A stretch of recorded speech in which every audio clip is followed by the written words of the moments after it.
Hello friends, welcome to Velu சமையல். இன்றைக்கி என்ன ரெசிபினா தூதால ரசம். அந்த இலையை நல்ல முள் லேசாக இருக்கும். அந்த முள்ளெல்லாம் நம்ம லேசாக வெட்டி எடுத்துடலாம். இந்த காம்பு எல்லாம் வெட்டி எடுத்துடலாம். இதில் நம்ம பொரியலும் பண்ணலாம்.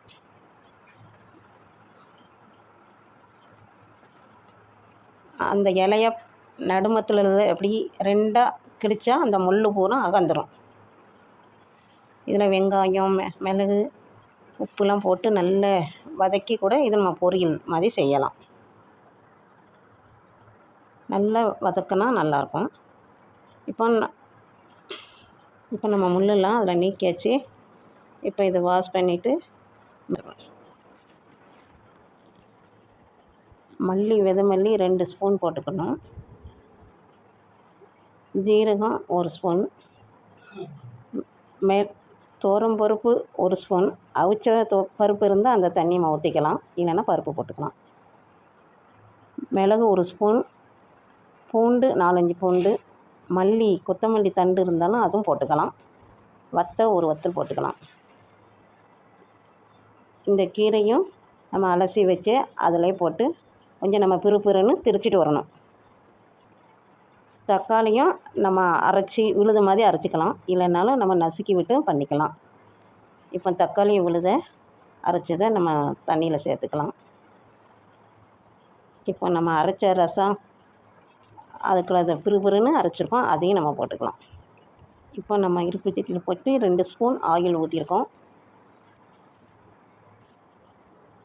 எண்ணெய் காஞ்சதும் கடுகு உளுந்தம் பருப்பு போட்டுக்கிறோம்.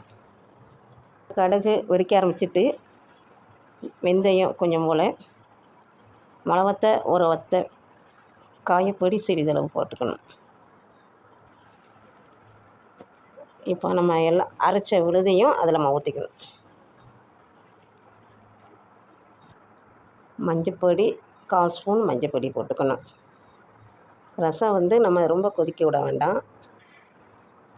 உப்பு தேவையானது நல்லா கிண்டி விட்டு ஒன்று போல் கொதிக்க விட்டுற வேண்டியதான். நல்லா நுரக்கட்டி வரும்போது நம்ம அடுப்பை ஆஃப் பண்ண வேண்டியதான். ரொம்ப கொதிக்க விடக்கூடாது. நல்லா நுரக்கட்டி வந்துடுச்சு. இந்த இதில் நம்ம கருவேப்பிலையும் மல்லி இலையும் போட்டாச்சு. இப்போ நமக்கு ரசம் ரெடி ஆயிடுச்சு. அடுப்பை நம்ம இப்போ ஆஃப் பண்ணிடலாம். இப்போ நமக்கு தூதால ரசம் ரெடி ஆயிடுச்சு. இது சளிக்கு, இருமல், தொண்டைக்கட்டுக்கு, உடம்புக்கும் நல்லது. இந்த ரெசிபி நீங்களும் செஞ்சு பாருங்கள், உங்களுக்கும் பிடிச்சிருக்குன்னு நினைக்கிறேன். அடுத்த வீடியோவில் நம்ம பார்ப்போம். தேங்க்யூ.